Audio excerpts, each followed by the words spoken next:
मला इतकी सुंदर बायको मिळाली आहे की एवढी सुंदर मुलगी आपल्याला पटू शकते, याने माझा एक निम्मा न्यूनकंठ 10 वर्षापूर्वी निघाला.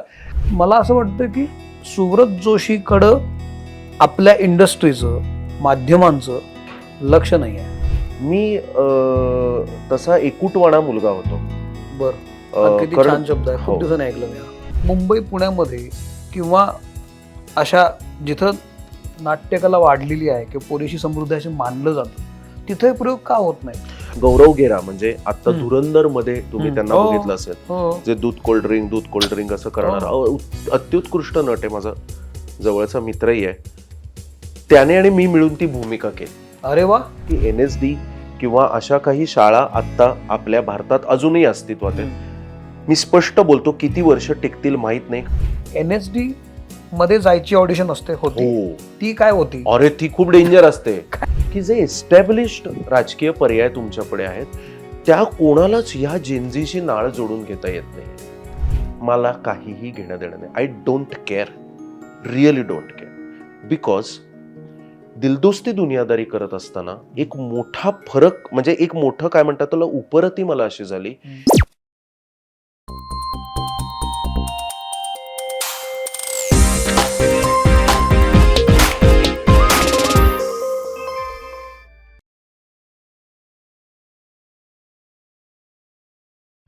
नमस्कार, मी सौमित्र पोटे. मित्र म्हणेमध्ये तुम्हा सगळ्यांचं स्वागत. आज आपल्याला भेटायला आलेला आहे खास पाहुणा, अभिनेता सुव्रत जोशी. तुझं मनपूर्वक स्वागत करतो. धन्यवाद. सुव्रत आपल्याला वेगवेगळ्या कलाकृतीमधून दिसलेला आहे. ताली असू दे किंवा दिल दोस्ती दुनियादारी, अमर फोटो स्टुडिओ, आता त्याचं वरवरचे वधूवर हे नाटकही जोरात चाललंय. त्यामुळे सुव्रत जोशी हे नाव आपल्याला नवीन नाही, पण त्याच्याविषयी फार आपल्याला माहिती नाही असा मी दावा करतो. कारण सुव्रतबद्दलचे काही व्हिडिओज मी बघितले किंवा सुव्रतच्या ज्या काही बातम्या मी पाहिल्या त्या खूप वरवरच्या बातम्या आहेत, सखी आणि तुझ्याबद्दलच्या बातम्या आहेत. पण मुळात सुव्रत NSD पास आउट आहे एवढंच आपल्याला माहिती आहे, पण त्या पलीकडं त्याला जाणून घेणं हे आजचं उद्दिष्ट आहे. तर तू वेळ घेऊन आलास याबद्दल खरंच मनपूर्वक आभार. तू आलास याबद्दल मी छोट्या भेटवस्तू देतो, तुला आधी खुश करतो आणि मग तुझ्याकडनं माहिती काढतो. तो कावेबाज हेतू आमचा. नेत्रा इन्स्टंट मिल तर्फे ही इन्स्टंट मिल्स आहेत, महाराष्ट्र पद्धतीची सगळं फूड आहे आणि एका वाफेवर तयार होतं. त्याच्यात काही प्रिझर्वेटिव्ह पण नाही आहेत आणि तू गडबडीच्या वेळेत ते जरूर करू शकतोस. वापरून पहा नक्की. अर्क ऑइल्स तर्फे ही ऑइल्स आहेत जी कोल्ड प्रेस्ड आहेत, लाकडी घाणा या पद्धतीवरती तयार केली आहेत पद्धतीने, आणि अर्थातच ह्याच्यात पण काही प्रिझर्वेटिव्ह नाही आहेत, त्यामुळे स्वयंपाकासाठी अत्यंत उत्तम, तू वापरू शकतोस. आणि अश्मन पेबल्स तर्फे ही हँड पेंटेड मॅग्नेट आहे, ते तुला आवडेल. तर अश्मन, नेत्रा आणि अर्कचे प्रोडक्ट्स तुम्हाला हवे असतील तर तुम्ही डिस्क्रिप्शन बॉक्समध्ये जाऊ शकता, तिथे तुम्हाला ते पाहता येतील आणि ऑर्डर करता येतील.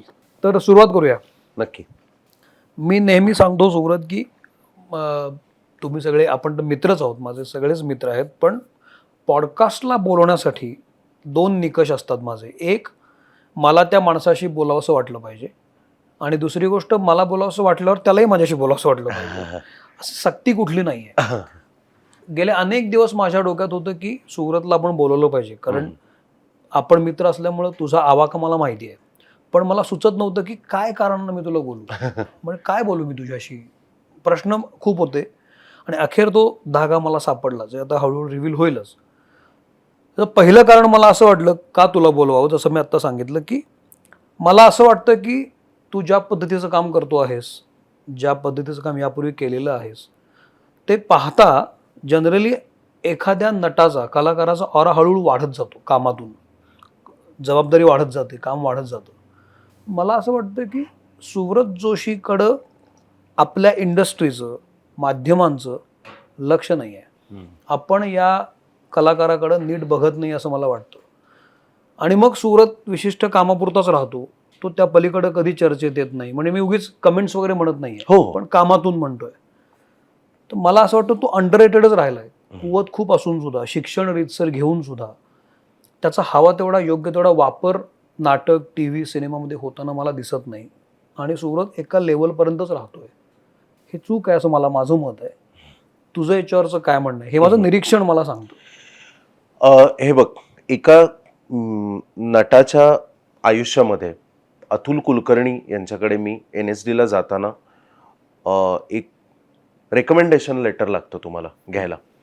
आणि त्यावेळी अतुल कुलकर्णींनी माझं काम बघितलं होतं आणि अतुल दादाने मला जाण्याआधी लेटर लिहिण्याआधी एक कानमंत्र दिला होता. तो असा होता, मी त्याला म्हटलं नट होण्यासाठी सगळ्यात आवश्यक गुण कोणता? तो म्हणाला पेशन्स, धीरज. हे अनेक अर्थाने खरं आहे आणि ते वाक्य माझ्या मनात मी कोरून ठेवलंय. आणि अर्थातच सततच कुठल्याही नटाला असं वाटत असतं की आपल्याला आपलं जे पोटेन्शियल आहे तेवढं काम मिळत नाही आहे. आणि तसं जोपर्यंत मिळत असं वाटतंय तोपर्यंत तुमची चांगली फेज चालू आहे असं मी म्हणतो. याचं कारण म्हणजे माझ्या स्वतःकडनंच्या अपेक्षा आता संपलेल्या नाही आहेत. त्यामुळे माझ्यासमोर येणारं प्रत्येक काम हे मी अधिक चेव खाऊन अधिक चांगल्या पद्धतीने करण्याचा प्रयत्न करत राहीन. उद्या कदाचित मला जेवढं ज्या पद्धतीचं यश, ज्या पद्धतीची लोकप्रियता मला मिळावी असं वाटतं, कदाचित ती मिळाल्यावर मी आनंदी समाधानी असेन, पण मी आळशी होईन का अशी भीती पण असते. सो त्या अर्थाने मी काही हे फार मनाला लावून घेत नाही. माझ्यात प्रचंड पेशन्स आहे. आणि दुसरी गोष्ट अगदी प्रामाणिकपणे सांगतो, आता हे उत्तर फक्त पॉडकास्टमध्ये देण्यासाठी आहे किंवा आत्मचरित्रात लिहिण्यासाठी आहे किंवा एखाद्या बुकिश उत्तर वाटेल, पण मला प्रामाणिकपणे अभिनय करायलाच खूप मजा येते. म्हणजे खरोखरच खूप मजा येते. इतकी मजा येते की मला त्यातून खरंच उद्या काही मिळालं नाही तरी मी अभिनेता असेन. अनेकदा मी अभिनय करताना कार्यशाळा सुद्धा घेतो आणि गेल्या काही वर्षात माझ्या असं लक्षात आलंय की खरं तर 100 वर्षापूर्वी ज्या माणसाला अभिनेता व्हायचं असायचं त्याला खरंच अभिनेता व्हायचं असायचं.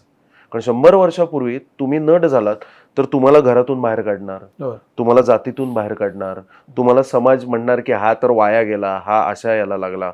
त्यातून परत ज्या पद्धतीचं नाटक आपल्याकडे चालायचं, ज्या पद्धतीचा एकूणच समाजाकडे पैसे होते, कारण अर्थातच कुठलं तरी परकीय लोक आपल्यावर राज्य करत होते, लोकांकडे पैसेच नव्हते. त्यामुळे तुम्हाला पैसे अडका मिळेल, तुमचं चांगलं मोठं घर होईल, बंगला बांधला जाईल, तुमच्याकडे सुबत्ता येईल, याची काहीही तुमच्याकडे शाश्वती हमी नव्हती. आणि तरीही तुम्ही नाटक करायचा, तरीही तुम्ही अभिनय करायचा. तुम्हाला खरोखरच अभिनय करायचा असायचा. आता अभिनयाच्या आसपास जे काही सगळी गोष्टी आलेल्या आहेत, लोकप्रियतेपासनं, इंस्टाग्राम फॉलोईंग पासनं, प्रचंड पैशापासनं, ते मिळावंच. मी काय अजिबात असं नाही. मी पण चांगल्या कपड्यामध्ये बसलोय, हातात एक चांगलं घड्याळ आहे, मी काही उगाच खोटं बोलत नाही. अर्थात कोणाला नको आहे लोकप्रियता, पैसा, पण ते नेहमीच माझ्या कामाचं बाय प्रोडक्ट असणार आहे हे माझ्यासाठी खूप सुस्पष्ट होतं खूप लहान वयापासून. तुला लहानपणापासून ऍक्टर व्हायचं होतं? हो, एका विशिष्ट काळानंतर. हो. कुठला काळ होता? मला असं वाटतं की मला ऍक्टर व्हायचंय असं मी ठरवलं नव्हतं, पण मला ऍक्टिंग करताना खूप मजा येते याची प्रचिती मला पहिल्यांदा गणपतीत नाटक करताना आली. मी तसा एकुटवाणा मुलगा होतो. किती छान शब्द आहे, खूप दिवसांनी ऐकलं मी. कारण मी एकुलता एक होतो, पण मी थोडासा एकुटवाणेपणा पण माझ्यात होता. कारण मी खूप लहानपणापासून माझ्या आईवडिलांनी मला चांगली सवय लावली, ते म्हणजे स्वतंत्र असण्याची. स्वतंत्र म्हणजे काय? स्वतःचं काम स्वतः करायचं, स्वतःची निगा स्वतः राखायची, स्वतःचा अभ्यास स्वतःच करायचा. स्वतःचा अभ्यास आपण केला नाही, त्यात कमी मार्क पडले तर त्याची जबाबदारी स्वतः घ्यायची. म्हणजे त्यांचा मला पाठिंबा नव्हता असं नाही. त्यांनी स्वातंत्र्य दिलं होतं, जबाबदारीची जाणीव खूप लहानपणी करून दिली होती. आता हे सगळं असल्यामुळे मी कधी असा खूप कष्टाने मित्र करायला गेलो नाही, खूप हे करायला गेलो नाही. पण या सगळ्यात आपल्यात न्यूनगंड असतातच रे, ते आता तेव्हा कळत नसतं. पण आपल्याला अटेन्शन आवडतं हे मला कळत होतं, पण ते मिळत पण नव्हतं. पुरेसे मित्र नसल्यामुळे, मी एकुटवाणा असल्यामुळे मी थोडासा घाबरून असायचो, मी फार बोलायचो नाही. एका विशिष्ट म्हणजे ज्याला ॲम्बिवर्ट म्हणतात, विशिष्ट सर्कलमध्ये मी खूप मजा करणार, खोडसाळपणा करणार, वेडेवाकडे चाळे करणार, माकड चाळे करणार. आणि एकदा मी गणपतीत नाटक करताना काहीतरी केलं आणि अचानक समोरचे लोक हसले. मला काय होतं ते पण आठवत आहे. तर ते झाल्यानंतर मला वाटलं अरे, म्हणजे काहीतरी आपले माकड चाळे आपण एका विशिष्ट फ्रेम मध्ये केले, एका विशिष्ट ठिकाणी केले तर ते लोकांना आवडतात. तिथे केले नाही तर लोक ओरडतात. म्हणजे वर्गात तुम्ही मित्रांचं अटेन्शन करण्यासाठी शिक्षक शिकवत असताना केलं तर शिक्षक वर्गाबाहेर काढतात. पण हेच तुम्ही तिथे गप्प बसलात आणि ती सगळी ऊर्जा जर तुम्ही स्टेजवर दिली तर तुम्हाला हे मिळतं. आता हे काहीतरी मजा मला खूप लहानपणीच कळली. त्यामुळे मी गॅदरिंगमध्ये स्वतःचे स्वतः म्हणजे काय म्हणूया त्याला सोलो परफॉर्मन्सेस लिहून करायला लागलो. आणि त्याचे विचित्र विनोदी पद्धतीचे परफॉर्मन्सेस होते. आणि एकतर माझ्या वडिलांनीच मला लिहून दिलं होतं. ते पण पत्रकार होते आणि ते नाटक सिनेमासाठी रिव्ह्यूज लिहायचे. पण ते फावल्या वेळात क्रिएटिव्ह रायटिंग काही करायचे. तर मला आठवतंय की त्यावेळी नवीन नवीन चॅनल्स आले होते. म्हणजे एकापेक्षा अधिक चॅनल असण्याची त्यावेळेस माणसाला सवय लागली होती. 8 केबल टीव्ही आला होता. 9 किंवा 10 चॅनल्स होते आणि नवनवे कार्यक्रम येत होते. तर त्यांनी अशी एक सिच्युएशन दिली की मला, आणि त्यांनी तो सोलो परफॉर्मन्स लिहून दिला मला की बहिणीला कुकरी शो बघायचा आहे आणि भावाला योगासनं बघायची आहेत आणि त्या दोघात रिमोटची खेचाखेची चालली आहे आणि चॅनल बदलतायत. आता चॅनल बदलल्यामुळे जी मजा होतीये तर मी एक आणि दिसतंय काय आपल्याला, मी जो परफॉर्मन्स करायचो तो टीव्हीवर जे चाललंय तो करायचो.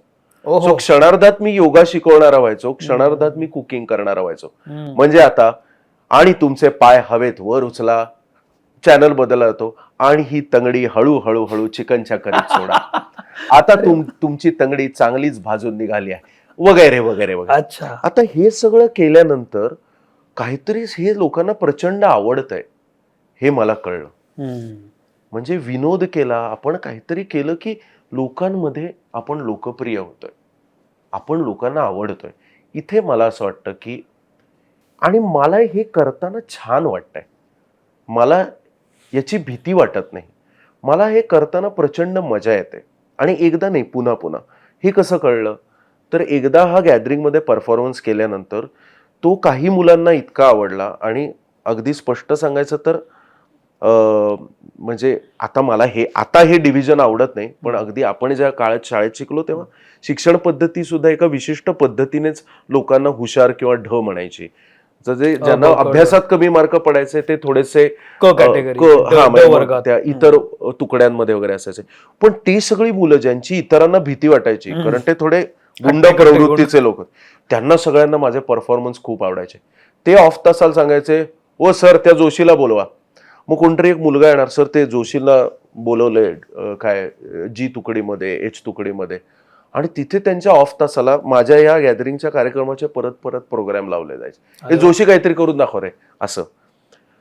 आणि त्यातून मला कळलं की ओके, एकदा केल्याने नाही, आपण हे पुन्हा पुन्हा करू शकतो, आणि आपण पुन्हा पुन्हा केलं तरी लोकांना तेवढंच आवडतं. ही काय मेक आहे बाबा. तेव्हा मला असं वाटतं की मला ऍक्टिंग त्या अर्थाने आवडायला लागलं. तुझ्यामध्ये मगाशी न्यूनगंड होता? अजूनही आहे. कसला? माझ्या बायकोने बराच काढलाय रे. मला इतकी सुंदर बायको मिळाली आहे की एवढी सुंदर मुलगी आपल्याला पटू शकते, याने माझा एक निम्मा न्यूनगंड 10 वर्षापूर्वी निघाला. काय दिसण्याविषयी असेल, असण्याविषयी असेल. आता नाहीये, पूर्वी होता. आता मला नाही न्यूनगंड. या सगळ्यामध्ये मगाशी NSDचा विषय निघाला, तो महत्वाचा टप्पा आहेस तुझ्या आयुष्यामध्ये.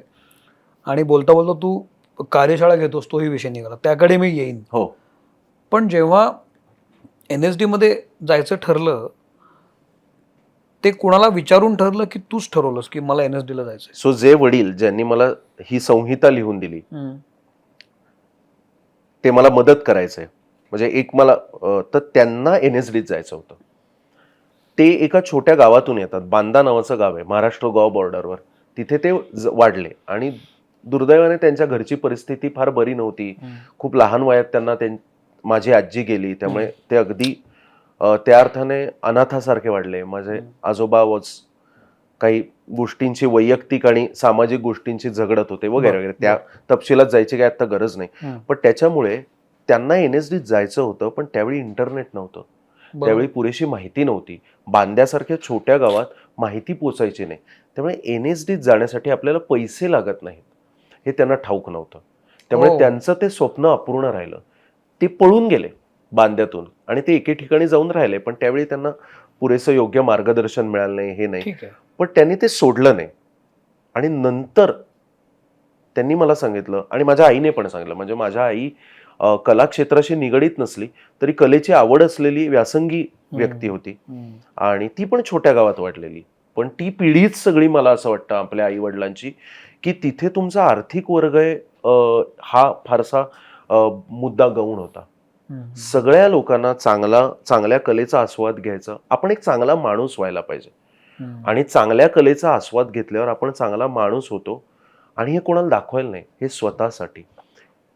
ही ओढ त्या पूर्ण पिढीमध्ये मला दिसते आणि ते नक्की संचित त्यांनी आपल्याला दिलं, मला तर दिलं माझ्या आई वडिलांनी. त्यामुळे त्यांनी मला सतत प्रोत्साहन दिलं चांगलं वाचण्यासाठी, चांगलं पाहण्यासाठी.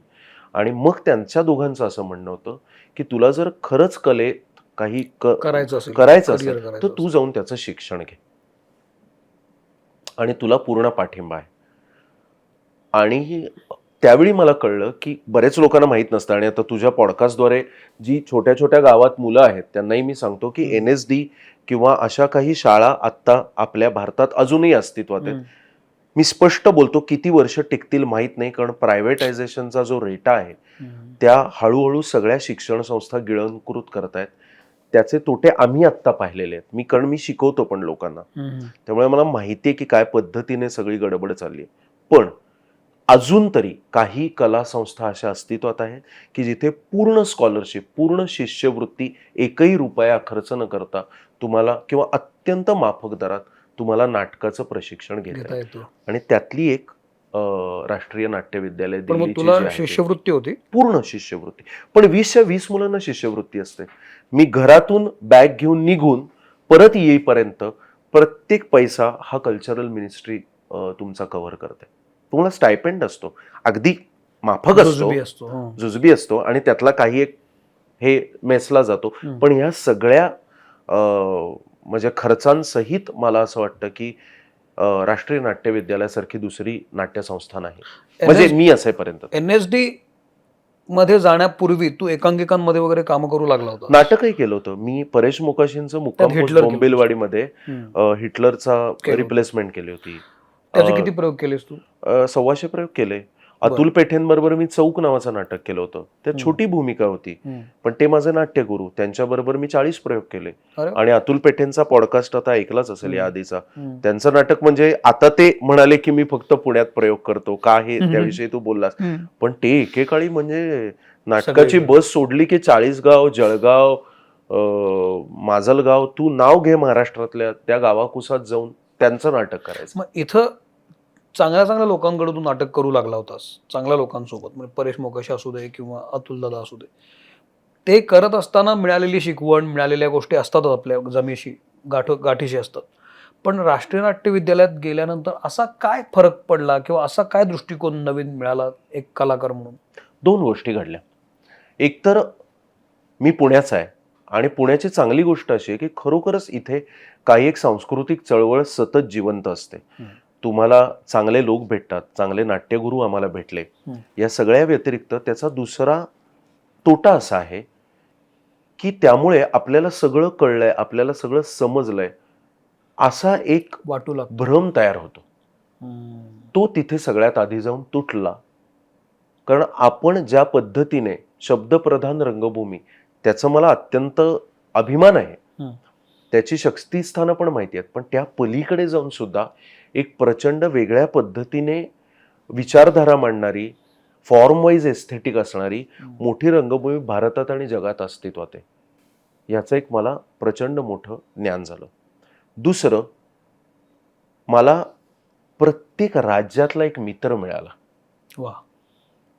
NSD मध्ये खूप चांगली गोष्ट अशी आहे की मी म्हटलं तसं शिष्यवृत्ती असल्यामुळे अगदी साध्या गरीब घरातली मुलं सुद्धा कला शिक्षण तू आज परदेशात गेलास, युरोपमध्ये गेलास, पाश्चिमात्य देशांमध्ये गेलास, त्यांच्याकडे काही चांगले गुण पण आहेत, पण मोठा अवगुण तिथला असा आहे, इमेन्स प्रायव्हेटायझेशनमुळे काही एका विशिष्ट वर्गातल्या लोकांना कला शिक्षण ही चैन परवडूच शकत नाही.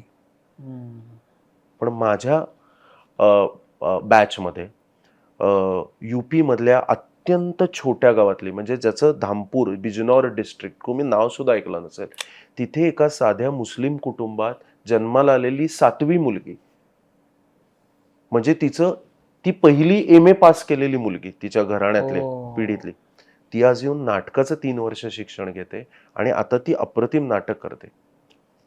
तिचा नवरा कोण? माझा एक मणिपुरी रूममेट, जो माझा बॅचमेट अजून आहे. त्याच्या घराला 5 वर्षापूर्वी पत्र्याचं छप्पर लागलं, इतक्या साध्या घरातला. तो येऊन कला शिक्षण घेतो. या सगळे काय, आणि म्हणजे त्यांचे जे जीवनातले संघर्ष आहेत ते संघर्ष मला याची देही याची डोळा बघायला मिळाले. मी सुद्धा काही अशा काही खूप श्रीमंत घरातला, मी साध्या मध्यमवर्गीय घरातला आहे, पण तरी मला काही 2 वेळेच्या खाण्याची आबाळ कधी पडली नाही. मी म्हटलं तसं माझ्या वडिलांना वाटलं, आईला वाटलं, अरे माझ्या मुलाने हे नाटक बघितलं पाहिजे बरं का, किंवा हा एक छोटा अनुभव घेतला पाहिजे, म्हणजे काय, हे चांगलं पुस्तक वाचलं पाहिजे, हा चित्रपट पाहिला पाहिजे. तर ते देण्या इतपत आमची परिस्थिती होती. इथे जगण्याचे हेच वेगळे होते आणि त्या लोकांना नाटक करावं असं वाटतंय.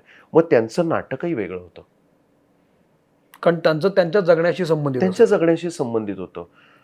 माझा जो मणिपुरी मी म्हटलं रूममेट होता, त्याच्यासारखं बॉडी कल्चर, म्हणजे त्याचा तो उभा राहिला आणि त्यानं नुसता असा हात वर केला की असं वाटतं हा म्हणजे नृत्य करतोय किंवा कविता लिहितोय.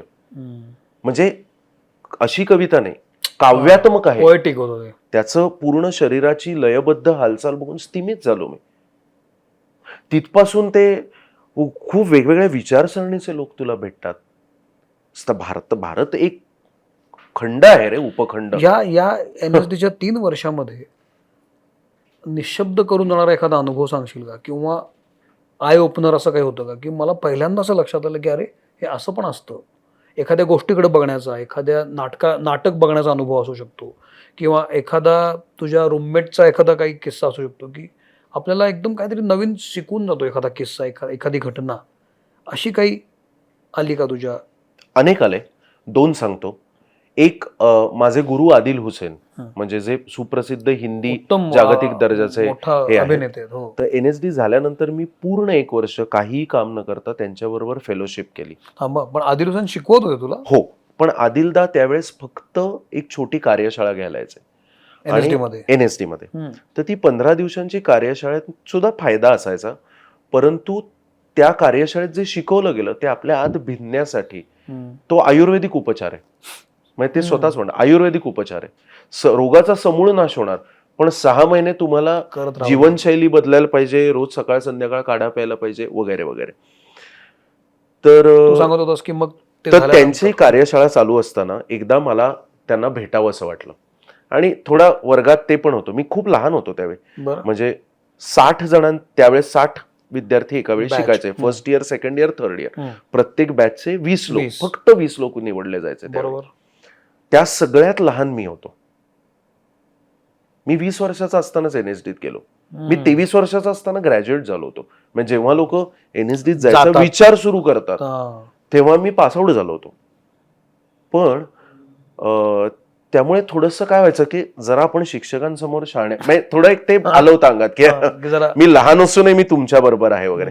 तर थोडं शिक्षकाला इम्प्रेस करायला वगैरे आपण काहीतरी म्हणतो वगैरे. आणि माझ्या आदिल हुसेनना मी म्हटलं की सर मला तुम्हाला भेटायला यायचं, माझे काही वैयक्तिक प्रश्न आहेत वगैरे. या भेटायला या वेळ दिली. ते ग्रेटर कैलासमध्ये राहतात अजूनही. तर त्यांनी बोलवलं आणि आदल्या रात्री मी JNUत गेलो. JNUत माझा अजून एक मित्र शिकायचा. तिथे मित्र गप्पा टप्पा, रात्री खाणं पिणं, धाब्यावर काहीतरी हे, झोपलो सकाळी उशीर. आता काही मला सकाळी उठलोच नाही मी, आणि त्यावेळी फोन नव्हते. हा, आणि सोमवारी गेलो आणि आता तोंड कसं दाखवायचं आपल्या टीचरना, वेळ घेतली त्यांची, वेळ गेलोच नाही आपण वगैरे. तर मी त्यांना काय म्हटलं, आदिलदा क्या हुआ ना, उस दिन माझ्याकडे पैसेच नव्हते तिथे यायला आणि खूप उशीर झाला त्यामुळे मी येऊ शकलो नाही. तर ओके, एवढंच म्हणाल ते. ओके. 4-5 दिवसानंतर अभिनयाच्या वर्गात शिकवत असताना नटाने एखादी कृती काय इंटेग्रिटीने केली पाहिजे, कसं तन मन धन अर्पून केली पाहिजे, याविषयी ते बोलत होते. ते म्हणाले, आता उदाहरण देतो, तुम्ही लक्षात घ्या की पात्र कसं घेतलं पाहिजे, की एखाद्या व्यक्तीला जे करायचं असतं ते तो करतोच, त्याला जग थांबवू शकत नाही. म्हणजे कसं, आता तुम्हाला उदाहरण देतो. माझा एक विद्यार्थी होता, तो मला एकदा म्हणाला की आदिलदा मला तुम्हाला भेटायला यायचंय. तर तो काय आलाच नाही. मग मी त्याला विचारलं, बाबा रे का आला नाहीस? तर तो म्हणाला की अहो माझ्याकडे पैसे नव्हते, मग माझी बसच चुकली, हेच झालं. ते म्हणाले अच्छा अच्छा. मला नंतर काय वाटलं माहितीये का, खरंच त्या मुलाला यायचं होतं का मला भेटायला? कारण त्याला जर भेटायला यायचं असतं तर मी जर त्याच्या जागी असतो तर मी चालत निघालो असतो. मी लिफ्ट मागितली असती. मोटरसायकलवाल्या म्हटलं असतं की बाबा रे तू कुठपर्यंत चालायस, मला तिथपर्यंत सोड. मग मी बसमध्ये बसलो असतो आणि मी त्या कंडक्टरला म्हटलं असतं की साहेब आज खरंच पैसे नाहीत माझ्याकडे, माझ्यासाठी जीवन मरणाचा प्रश्न आहे. मग त्याने 2 स्टॉप घेऊन मला फेकून दिलं असतं. मग मी रिक्षावाल्याला म्हटलं असतं साहेब तिथपर्यंत सोडा ना. मग मी खाली आलो असतो आणि तो माझ्याकडे आला असता आणि म्हटलं असतं की आदिलदा आज पैसे नाहीत, मला हे रिक्षाचे 20 रुपये द्या, मी तुम्हाला नंतर. त्याला जर मला भेटायला यायचं असतं तो 2 तास उशीर आला असता, पण तो नक्की आला असता. असं नटाने कृती केली पाहिजे.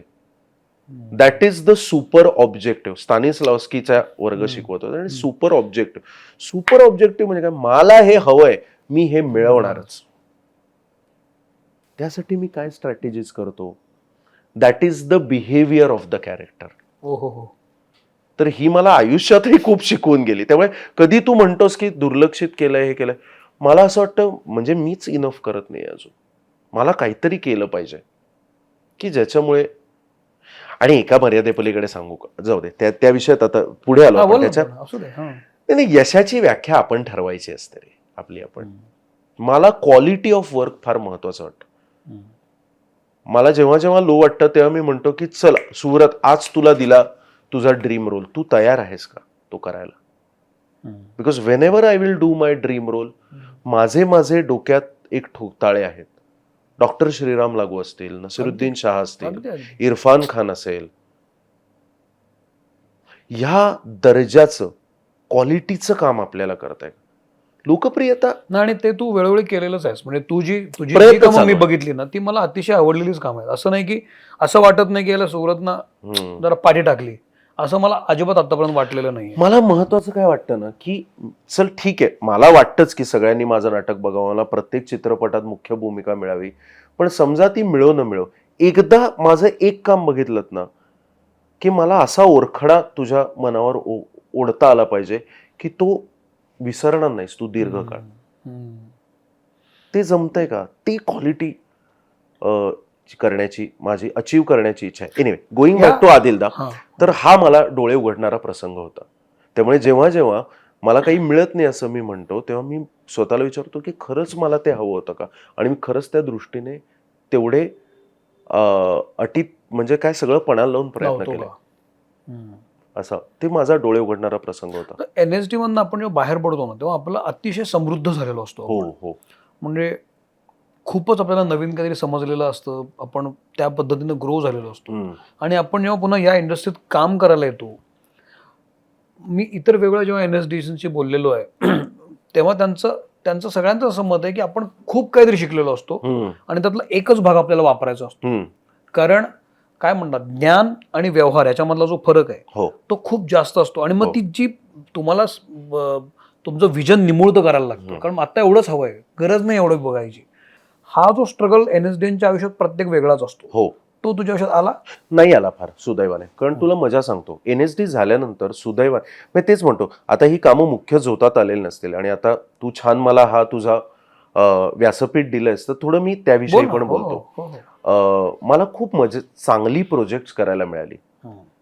एक प्रोजेक्ट मी असं केलं की आता मुंबईमध्ये NMACC उघडलंय, जिथे परदेशी मोठमोठी म्युझिकल्स येतात. 2011 साली गुडगावमध्ये किंगडम ऑफ ड्रीम्स नावाचं प्रचंड मोठं थिएटर बांधलं. त्यावेळी विराफ सरकारी म्हणून जे आयफा वगैरे जे सगळे मोठमोठे इव्हेंट करतात त्यांनी आणि अजून एका व्यक्तीने मिळून ते बांधलं.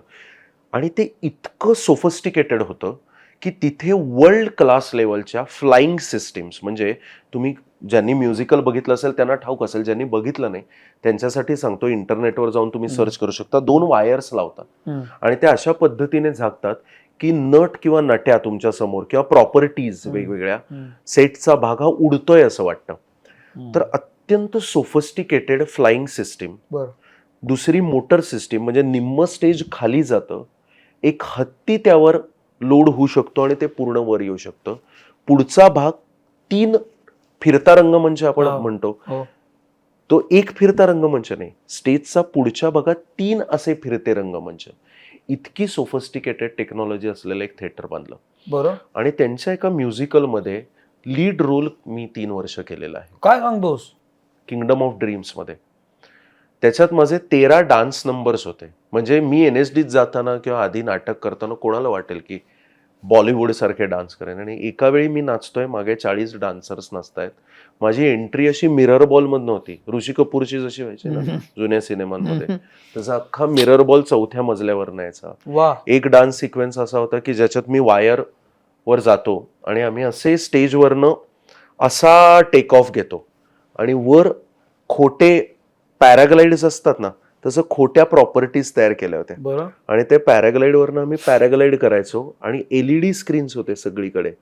ते LED स्क्रीन्सचं सिम्युलेशन असं केलं होतं की आम्ही उडालो की हळू आपण जमिनीवरनं आकाशात जातोय असं वाटतं. आणि लोकांच्या डोक्यावर फिरत फिरत 5 ते 7 मिनिटाचा प्रसंग आम्ही करायचो. वा. आणि हे नाटक जेव्हा बसवत होते ते नंतर गौरव गेरा, म्हणजे आता धुरंदर मध्ये तुम्ही त्यांना हो. बघितलं असेल, हो. जे दूध कोल्ड ड्रिंक असं करणार अत्युत्कृष्ट नट आहे, माझा जवळचा मित्रही आहे. त्याने आणि मी मिळून ती भूमिका केली. अरे वा. म्हणजे काही शोज तो करायचा आणि काही शोज मी करायचो. आणि मोठे शोज जेव्हा असे बनवतात तेव्हा असं केलेलं असतं त्यांनी. एक त्या अर्थाने एक मी कोणीच नव्हतो, मी तरुण 25-26 वर्षाचा जस्ट NSDतून पासआउट झालेला मुलगा होतो. आणि एक त्यांना शो विकण्यासाठी कोणतरी पोस्टर फेस असतो, तो गौरव गेरा होता. पण नाटक बसवताना, कारण गौरवचं शिक्षण हे जास्त टेलिव्हिजनचं होतं, हे होतं, तो म्हणाला, म्हणून त्यांनी आयात केलं मला मुंबईवरनं की एक असा ट्रेंड नट पाहिजे की ज्याच्यावर नाटक सेट केलं. तुझ्यावर त्यांचं लक्ष कसं गेलं? ऑडिशन. मला आतापर्यंतची सगळी चांगली वाईट कामं ही फक्त ऑडिशनने मिळालेली आहेत. माझा ऑडिशनवर 300% विश्वास आहे. किंगडम ऑफ ड्रीम्स मला ऑडिशन मधनं मिळालंय, दिलदोस्ती दुनियादारी मला ऑडिशन मधनं मिळालंय, ताली मला ऑडिशन मधनं मिळालंय, इम्तियाज अलीन बरोबर जी मी शी नावाची सिरीज केली ती मला ऑडिशनमुळे मिळाली, IB71 मला ऑडिशन मिळालं. आत्ता गेल्या वर्षी 2 हिंदी चित्रपट मी जे केले, जे अजून यायचे आहेत, ते फक्त मला म्हणजे आता थोडंसं काम माहिती आहे, तर त्यातही ऑडिशन म्हणजे कसं शॉर्टलिस्टेड सारखे ऑडिशन. फक्त तुझं थोडासा मागे जाऊन परत पुढे. हो. NSD. तर ते मला काम करायला मिळालं. आणि त्यानंतर वेळोवेळी NSDत जे मी शिकलोय ते मला अप्लाय करता येईल याचा प्रयत्नपूर्वक मी शोधत पण असतो. म्हणजे आता अजून एक असंच एक नाटक सांगतो. 2021 साली पोस्ट कोविड 22 साली सॉरी, सेरेंडिपिटी नावाचा मोठा गोव्यात फेस्टिवल होता. अमितेश ग्रोवर नावाचा एक NSDतला खूप उत्कृष्ट नवीन मुलगा, आता ही नावं दुर्दैवाने आपल्याकडे माहीत नसतात मराठीत, खूप हुशार दिग्दर्शक आहे, जागतिक दर्जाचा दिग्दर्शक आहे. त्याच्याबरोबर काम करायचं आहे आपल्याला हे माझ्या डोक्यात होतं. आणि त्याला कसं कळलं मला माहित नाही, त्यालाही माहित असेल माझ्या कामाविषयी. मला फोन आला आणि मी गेलो आणि आम्ही एक मनी ऑपेरा नावाचं नाटक केलं. माझ्या आयुष्यातल्या अनेक अद्भुत नाटकांपैकी एक नाटक आहे. त्याच्यात आम्ही गोव्यामध्ये एक 7 मजली बिल्डिंग एका महिन्यासाठी भाड्याने घेतली. 7 मजली बिल्डिंग. 7 मजली बिल्डिंग. नाटक सुरू व्हायचं पार्किंग लॉटमध्ये आणि 7 मजले तुम्ही चढत जाता आणि गच्चीवर नाटक संपतं. आणि प्रेक्षक फिरत असतात आता. आणि it was like a museum of people. Museum of people म्हणजे काय, लोकांचं संग्रहालय किंवा कथांचं संग्रहालय असं आपण म्हणू. प्रत्येक खोलीत एक नट बसलाय आणि नट आपापली गोष्ट सांगतोय. गोष्ट कशाशी निगडीत आहे? पैशाशी. मनी ऑपेरा. पैसा, मोह, मनुष्याची काय वृत्ती असते याविषयीची. आणि ती गोष्ट तयार सुद्धा फार मजेदार याने केली होती. त्याला डिवाइस्ड परफॉर्मन्स असं आपण म्हणतो. म्हणजे ज्यात एक लेखकाने लिहिलं, आपल्याकडे कसं असतं, एक लेखक नाटक लिहितो, दिग्दर्शकाकडे जातो, दिग्दर्शक म्हणतो आपण नटांना घेऊया वगैरे वगैरे. इथे वेगळी असते. आधी नट निवडले जातात आणि ते असेच नट निवडतात की ज्यांना लिखाणाचा अंग असं मी नाही म्हणणार, पण who can contribute to the ideas. So आम्ही इम्प्रोव्हायझेशन्स केली. आम्ही त्याने शब्द दिला आम्हाला की पैसा, मोह या 2 पैशांवरनं मला काय गोष्ट सांगावीशी वाटते ती गोष्ट मी सांगितली. मग लेखकाने ते टिपून घेतलं. मग दिग्दर्शक म्हणाला हे असं कर, थोडंसं असं कर, मी तुला हे टास्क देतो. आणि ह्यातून आमच्या प्रत्येकाचं पात्र आणि हे उभं राहिलं. मग प्रेक्षकांनी प्रत्येक खोलीत जायचं आणि प्रेक्षक आल्या आल्या एक कॉमन प्रसंग हा. म्हणजे मी त्या नाटकाचा सूत्रधार होतो हम्म. आणि मी त्या जागेची राखणदार आहे असं माझं पात्र होतं. पण ते असं पात्र होतं की असं नाही की आता मी एक नाटक करतोय, मी प्रेक्षकातच उभा असायचो हा. आणि मी बोलायला सुरुवात करायचो. त्यामुळे लोकांना सुरुवातीपासूनच हे नाटक चालू आहे का हे वास्तव आहे वा, याच्या एका अर्थाने थिन लाईनवरच आम्ही ठेवायचो. किती छान. वा वा. आणि मधून मधून जाऊन मी इंटरप्ट करायचो आणि माझी संपूर्ण गोष्ट जी आहे ती मी 4 भागात विभागून सांगायचो. आणि सुरुवातीची गोष्ट मी सगळ्यांना सांगायचो, मग 100 प्रेक्षक आले असतील ते 3 भागात डिवाइड व्हायचे आणि नंतर मी त्यांना जिन्यात गाठून, खोलीत गाठून, कधी 10 लोकांना गाठून, कधी 15 लोकांना गाठून जवळजवळ सांगतात तुला माहितीये का असं हे इकडे असं असं असं असं हे सांगायचो. आणि हे सगळं हिंदीत. बर. त्याला मी थोडासा हरियाणवी टच दिला होता. अप्रतिम एक्सपिरियन्स होता. त्याचे 2 व्हर्जन्स केले आम्ही, एक गोव्यात केलं, एक दिल्लीत केलं. आणि त्यावेळेस मी सगळं इथली व्यावसायिक कामं बाजूला ठेवतो. किती छान. वा. मी 1 महिना जाऊन गोव्यात राहिलो आम्ही.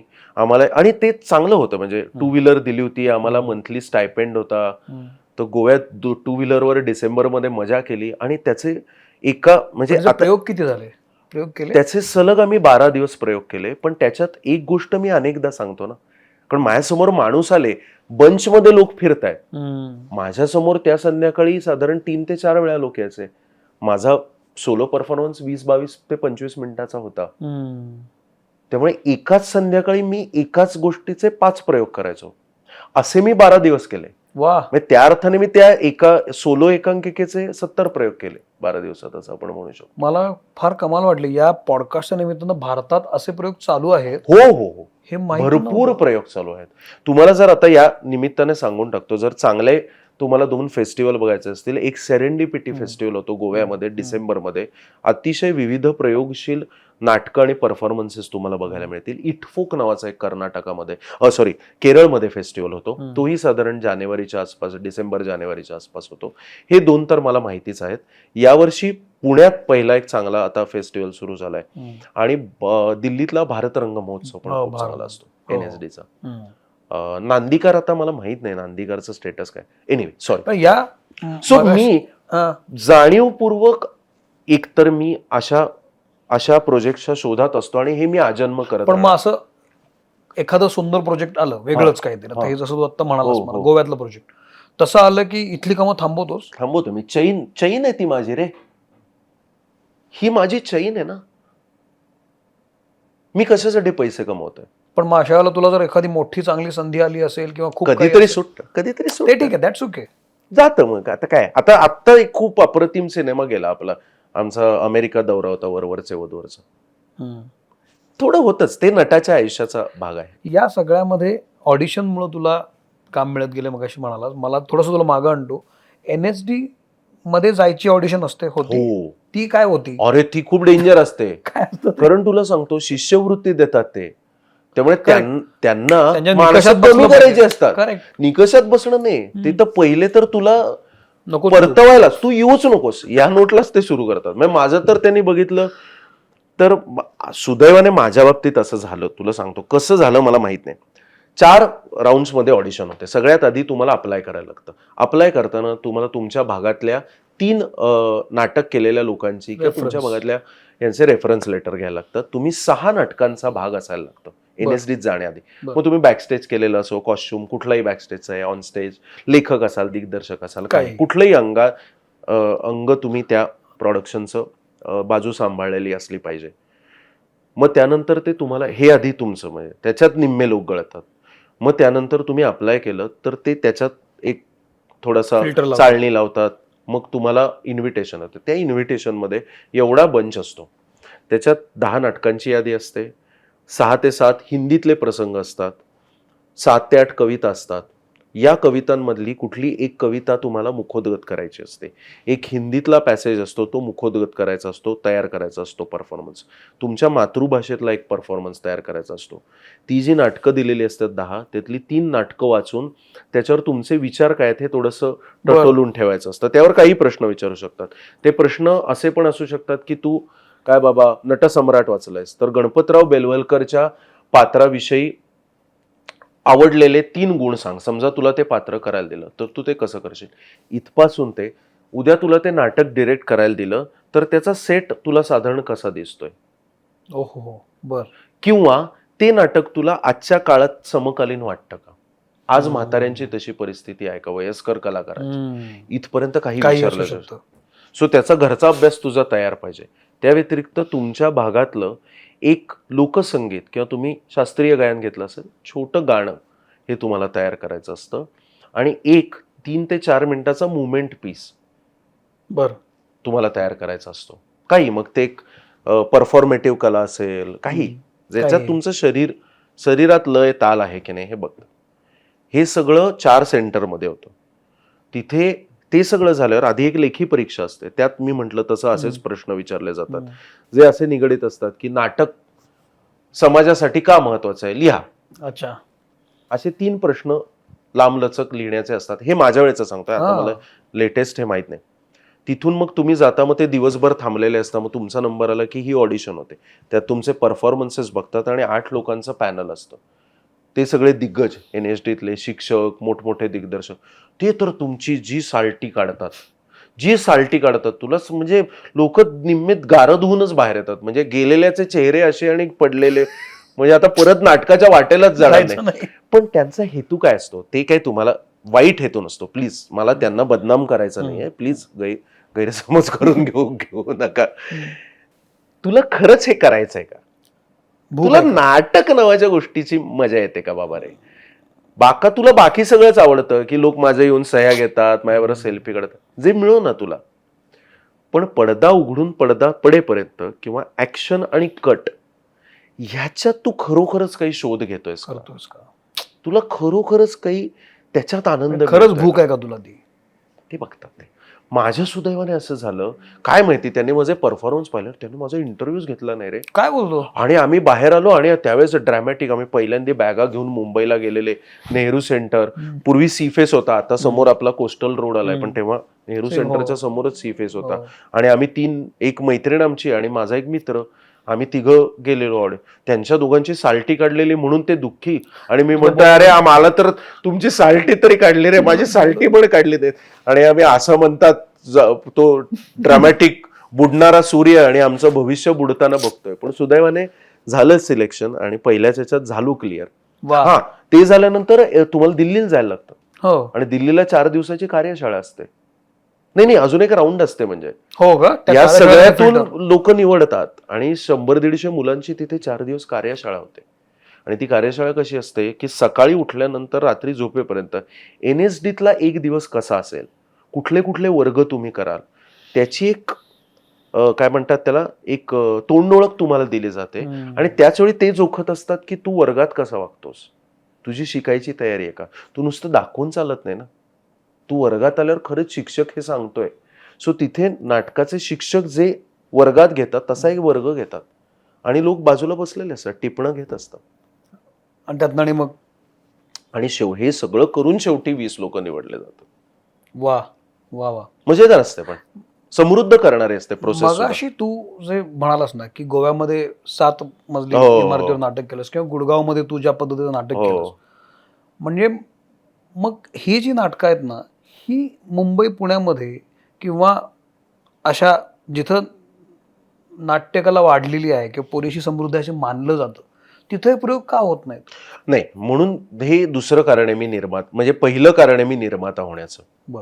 मला असं प्रामाणिकपणे वाटतं, हे मी कुठल्याही माझी जुन्या निर्मात्यांची तक्रार नाही, कारण त्यातही मोठमोठे प्रयोग झाले. अगदी तू बालगंधर्वांपासनं, बाबूराव पेंटरजी पासनं ते अगदी प्रभाकर पणशीकरांपर्यंत पासनं सही रे सही पर्यंत, केदार शिंदे सरांपर्यंत, त्यांनी त्यांच्या पद्धतीने या रंगभूमीला एक काय म्हणूया त्याला नवा रंग देण्याचा, नवे प्रयोग करण्याचा प्रवाही ठेवलेला आहे. तरी सुद्धा मला असं वाटतं की वी कॅन डू बेटर. असं मला वाटतं. In what sense? मला असं वाटतं की एकतर तू मी 2 प्रश्नांची उत्तरं एकत्र देतो. तू सुरुवातीला असं म्हणालास की आमच्याकडे लक्ष नाहीये असं तुला वाटतं. पण माझा थोडासा याविषयी म्हणजे थोडंसं डिसअग्रीमेंट याविषयी आहे तुझ्याशी, की आहे लक्ष. माझं उलटं म्हणणं आहे. शेवटी एका कलाकाराचं घेणं देणं फक्त त्याच्या प्रेक्षकाशी असतं आणि मी माझी प्रतिबद्धता फक्त प्रेक्षकाशी मानतो. बाकी मीडिया काय करतंय, माझा इंटरव्ह्यू घेतंय का, एका अभिजनांमध्ये अरे सूरज जोशी काय नट होते वगैरे हे बोललं जातंय का, मी आत्ता तोंडावर म्हणतो मला काही घेणं देणं नाही. मला काहीही घेणं देणं नाही. I don't care, really don't care. Because Dil Dosti Duniyadari करत असताना एक मोठा फरक, म्हणजे एक मोठं काय म्हणतात त्याला उपरती मला अशी झाली की तुम्ही नव्या पिढीला भावणारं, त्यांना रिलेट होणारं, त्यांना आनंद देणारं काही केलं तर सगळे नियम मोडून ते तुमच्या मागे धावतात. वा, बर. तर मी कलाकार म्हणून रेलेव्हंट राहायचं असेल तर मला या पिढीबरोबर सतत जुळवून घेणं फार महत्वाचं आहे. बरोबर. आणि एक मोठा सायलेंट रेव्होल्युशन आपण ज्याला म्हणतो ना, असं सायलेंट रेव्होल्युशन थिएटरमध्ये, मीडियामध्ये, सिनेमामध्ये बाजूला होताना दिसतंय. त्याची अजून मुख्यधारेतल्या मीडियाला पडलेली नाही. म्हणजे एक वेगळं उदाहरण देतो. आत्ता जे काय सगळं झालं नाही, कॉकरोच पार्टी नावाची पार्टी आली बघ, ते चांगलं वाईट, मी काय राजकीय विश्लेषक नाही, माझा संबंधही नाही. पण त्यातनं एक गोष्ट काय निर्माण झाली रे, की जे एस्टॅब्लिश्ड राजकीय पर्याय तुमच्याकडे आहेत त्या कोणालाच या जेनझीशी नाळ जोडून घेता येत नाहीये. बरोबर. एक पूर्ण वेगळा एक ऑडियन्स आहे की जो आत्तापर्यंत सायलेंट होता पण ढपकन एका रात्रीत तिप्पट चौपट ऍक्टिव्ह झाला. तसंच नाटकाचं आहे, तसंच कलेचं आहे, जे लोकांना अजून लक्षात आलेलं नाही. वा, बर. असं माझं म्हणणं आहे.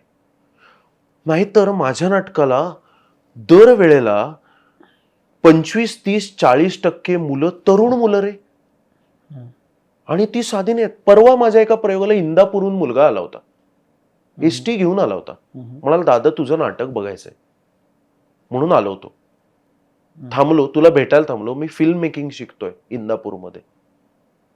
हा कुठून आला मुलगा? आणि असे एक उदाहरण नाही आहे, असे 20 ते 25% ऑडियन्स आमच्या नाटकाचा हा तरुण वर्ग आहे. पण तर हा बदल होतो आहे प्रेक्षक म्हणून. आता तू म्हणतोयस त्या पद्धतीचा बदल आणणं ही आमची कलाकार म्हणून जबाबदारी आहे. छोटे प्रयत्न आम्ही करून बघितले. म्हणजे अमर फोटो स्टुडिओ हे पहिलं नाटक असं होतं की आम्हाला वाटलं की आम्हाला हवं तसं नाटक करायचं. दिलदोस्ती दुनियादारी झाल्यानंतर आम्हाला अनेक नाटकं लोकांनी विचारली, ते दिग्गज होते, चांगलीच नाटकं होती. आम्ही त्या साच्यात बसणारं नाटक आता करू नये असं वाटत होतं. आम्हाला असं वाटलं आपण सायन्स फिक्शन बघतो तर आपण सायन्स फिक्शन का नाही मराठीत आणायचं, आपण फॅन्टसी का नाही आणायची, म्हणून आम्ही टाइम ट्रॅव्हल आणलं. करेक्ट. आम्हाला वाटलं की त्यावेळी संपूर्ण मराठी रंगभूमी आणि मराठी कलासृष्टी हीच स्मरणरंजनात अडकलेली होती. जुनं ग्रेट, जुनं हे आम्हाला म्हणायचं नाही. जुन्या काळातही चांगल्या वाईट गोष्टी होत्या, आत्ता वर्तमानातही चांगल्या वाईट गोष्टी आहेत. म्हणून आम्हाला अँटाय नॉस्टॅल्जिया नाटक करायचं होतं. म्हणून आम्ही इमर्जन्सीच्या काळात गेलो. 70sचा काळ रोमॅन्टिक नाही, तेव्हा इमर्जन्सी होती, तेव्हाही लोक झगडत होते. मग आम्ही 40s मध्ये गेलो. तिथे व्ही शांतारामन सारखे ग्रेट माणूस सिनेमा बनवत होता, पण त्याची दुसरी काळी बाजूही होती. म्हणजे तिथे नट्यांना एक्सप्लॉइट केलं जायचं, तिथे स्वातंत्र्य लढा चालला होता, तिथे लोक देशोधडीला लागत होते. हा पण होता. प्रत्येक काळात त्या त्या काळाच्या चांगल्या आणि वाईट गोष्टी असतात, इतकं साधं म्हणणं आमचं होतं. बरोबर, बरोबर. आम्ही ते घेऊन आलो. आत्ता वरवरचे वधूवर मध्ये मला असं वाटतं की सगळं आई म्हणजे काय होतं, आणि सगळ्यांना जोजावणारं नाटक तुम्ही करू शकत नाही. करेक्ट, बरोबर. माझं हे म्हणणं आहे, स्वीकारा किंवा नाकारा. मी आता ज्या वयाच्या टप्प्यावर आहे ना, मी उघडपणे म्हणतो. पण या सगळ्या प्रवाहामध्ये या नव्या पिढीला जर जोडून घ्यायचं असेल तर केवळ नातेसंबंध, लग्न संस्था तोडायला पाहिजे, यापुरतंच का उरले सगळं? बदलायला पाहिजे. त्याची जबाबदारी मी पण घेतो. म्हणजे जबाबदारी मी घेतो म्हणजे काय, अमर फोटो स्टुडिओ तसं नव्हतं, त्यानंतर ठकीशी संवाद तसं नव्हतं. होय. आता चांगल्या गोष्टी कशा घडतात तुला सांगतो. प्रायोगिक आणि व्यावसायिकचा समतोल कसा साधला जातो. बाय द वे, ठकीशी संवाद मधला तुझं काम मला खूप आवडलं. धन्यवाद. ते नाटक आता थांबलंय ना? हा, पण परत पण कदाचित ते आम्ही नाटक सुरू जर करू. तुम्ही बघितलं नसेल तर जरूर बघा. अप्रतिम काम हा. केलंय सुब्रतने आणि तर- गिरिजानं पण. हो, प्रश्नच नाही. तर त्याच्यात कसं होतं की या नव्या पिढी कशी जोडली जाते, तुला गंमत सांगतो. दिल दोस्ती दुनियादारी जेव्हा आम्ही केलं तेव्हा आम्ही गावागावांमध्ये फिरलो, छोट्या शहरांमध्ये फिरलो, कॉन्सर्ट करत. कॉन्सर्ट म्हणजे काय, आम्ही एक मोठा संच घ्यायचो, आमच्याबरोबर एक रॉक बँड असायचा आणि फक्त कॉलेजच्या मुलांना आम्ही तिथे येऊ द्यायचो. मी माझ्या म्हणजे असं म्हणतात ना की काही अनुभव I take it to my grave, तसे अनुभव आहेत ते. बरं. मॅडनेस. 4,400, 5,500 हजार मुलं फक्त कॉलेजमधली, अक्षरशः एका ठिकाणी मुलींनी लोखंडाची गेटं तोडून आत शिरलेत. म्हणजे जे असं पण म्हणतो ना, फ्रीक आउट. असं फ्रीक आउट. म्हणजे तर आम्हाला असं वाटलं, रे हे यांना बघायचंय आपल्याला, आपण यांना नाटकाला का नाही आणत राव. म्हणून आम्ही अमर फोटो स्टुडिओ केलं. आता त्या अमर फोटो स्टुडिओ बघितलेले समजा 500 लोक असतील किंवा मी चल 10 लोक म्हणूया, आपण गणित घालूया, गृहीत धरूया 10 लोकांनी अमर फोटो स्टुडिओ बघितलं, त्यातल्या 8 लोकांनी पहिल्यांदाच नाटक बघितलं. अच्छा, यापूर्वी त्यांना नाटकच माहित नव्हतं. नाटक म्हणजे काय रे भाऊ, हे काहीतरी आता आपले ते रेश्मा सुजय करतायत, जाऊया बघायला. त्यातले 2 लोक म्हणतात हे नाटक काहीतरी ग्रेट आहे बाबा, कारण नाटक या कलेवर माझा भरपूर विश्वास आहे. ते बघितल्यावर त्यातली जादू, ज्याला स्पर्श होतं ते होतेच. तो म्हणतो हे अजून नाटक बघायला पाहिजे, अजून काय बघू, हे ते ठकीशी संवाद आहे. मग त्या 8 अजून 3 जण प्रायोगिक क्राऊड तयार होतो. तर तो तसा क्राऊड तयार होतो. So again I said, silent revolution आहे, पण ते होणार आहे. तू निर्माता म्हणून झालास, तुला वेगवेगळी नाटकं करावीशी करायची म्हणून. मला ना क्रिएटिव्ह से पाहिजे, कारण नाटकाचं तुला सांगतो, व्यावसायिक नाटकाचं काय असतं, आपण सुरुवात करताना किमान त्याचे 200-300 प्रयोग हवेत असं वाटतं. अगदीच. मला रोज जाऊन ते करायचंय. मग मला जे म्हणायचंय त्याचं काहीतरी, म्हणजे नाटक जे म्हणतंय त्यातलं काहीतरी माझ्याशी, मला हे आज लोकांसमोर मांडायचंय बाबा, मला वाटलं पाहिजे, माझं त्या नाटकाशी काहीतरी सूर जुळले पाहिजे. आणि मग बरेचदा काय होतं, तुम्ही निर्माते नसाल ना, फार मग गृहीत धरतात लोक तुम्हाला, तू नट आहेस ना, तू ये आणि कर. त्याच्यात एक अनसेड हायरार्की आहे जी नसावी असं मला वाटतं, पण असते. पण मग म्हणून तू इतर मराठी नाटकांमध्ये व्यावसायिक खूप जास्त दिसत नाहीस? हो, म्हणजे मला नाटक आवडायला पाहिजे. मला काही असं काही माझा क्रिएटिव्ह से नाही म्हणून. उद्या एखादं उत्कृष्ट नाटक आलं, मला म्हणजे ठकीशी संवाद, माझा क्रिएटिव्ह से काहीच नाही अरे त्याच्यात, मी निर्माता पण नाहीये, पण मला ते नाटक अस्खलित पहिल्या शब्दापासून शेवटच्या शब्दापर्यंत आवडलंय. मला तर असं वाटतं मी नशीबवान आहे, मला असं नाटक करायला मिळालं. माझ्या वयाचा रोल पण नाही, मी 75 वर्षाच्या माणसाचा रोल करतो.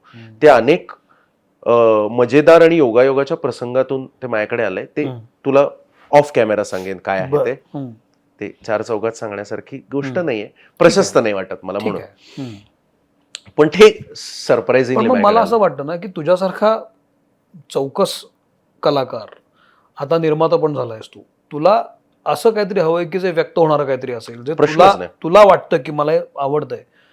मग आता अमर फोटो स्टुडिओ येऊन पण मला वाटतं किती वर्ष झाली, बराच काळ लोटला. हो. त्यानंतर आता तुझं हे वरवर चालू आहे, हे तर चालू राहील हे नाटक, पण जे नाटक तू केलंयस, ज्याचा विचार पण आजची तरुण पिढी करू शकत नाही, जे 7व्या मजल्यावरचं नाटक किंवा ते जे गुडगाव मधलं, ते तर मी अडकलोय अजून, ते आम्ही कधी बघितलंच नाही. अशा स्वरूपाचं काहीतरी घेऊन आलो तर काहीतरी दिवाणखानी नाटकाला ब्रेक नाही का मिळणार? येणार. मग खलबत चालू आहे. सी कसं आहे रे, एक ते पूर्ण तयार करण्याची एक प्रक्रिया असते ना. म्हणजे मी अगदी स्पष्ट सांगतो, अमर फोटो स्टुडिओच्या वेळी बहर होता, आम्ही एक नुकतीच मालिका केली होती, त्या बहरामध्ये सुद्धा एक होऊन गेलं. आता नाटकाचा एक प्रेक्षक वर्ग मला निर्माता म्हणून बांधणं अत्यंत आवश्यक वाटतं. त्यासाठी मी वरवरचे वधूवर सारखं नाटक केलंय. पण त्यातही आम्ही जे सरधोपट नाटकं आहेत, मी अगदी स्पष्ट सांगतो, मी थेटच बोलतो, काय माझं नाटक वेगळं का आहे, कारण आजवर मी जी लग्नाविषयीची नाटकं पाहिली, लग्न संस्थेविषयीची नाटकं पाहिली, अनेकदा त्या नाटकांमध्ये स्त्री हा विनोदाचा विषय म्हणूनच घेतला जातो आणि स्वतः स्त्रिया सुद्धा त्यावर त्यात सामील हसतात, असतात. त्यांना काही पर्यायच नसतो. सो एक पितृसत्ताक ज्या काही अशा आपल्या धारणा आहेत त्याचा वास एक त्या सगळ्या विनोदांना असतो.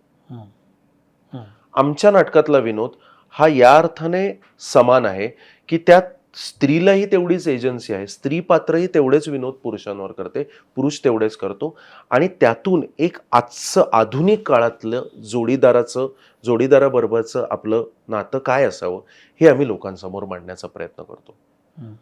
साधक बाधक पद्धतीने सांगतो, विनोदातून सांगतो. त्यामुळे त्याचं बाह्यरूप तेच आहे, पण त्याच्या आत येऊन आम्ही डिसरप्ट करतोय.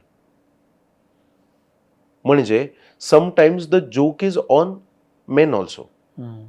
बरोबर. फक्त स्त्रिया गाड्या कशा वाईट चालवतात त्याची खिल्ली आपण का उडवावी? पुरुष स्वयंपाकघरात काहीच करू शकत नाहीत, आणि ते एक लर्न्ड स्किल आहे. आणि ह्यातून काय होतं, मुख्यधारेत अशा पद्धतीचं नाटक केल्यामुळे, आणि त्यातही आम्ही काहीतरी व्हिज्युअली प्रयत्न केलाय, आम्ही त्याला म्युझिकल करण्याचा प्रयत्न केलाय. जसं गोष्ट करता करता फटकन गाण्यात एखादं ब्रेकआउट होतं, जसं परदेशी याच्यात. म्हणजे संगीत नाटकात कसं होतं, नाटक थांबतं, पद सुरू होतं. असं न करता गोष्ट पुढे जाणाऱ्या गाणी आम्ही त्याच्यात गोवली आहेत.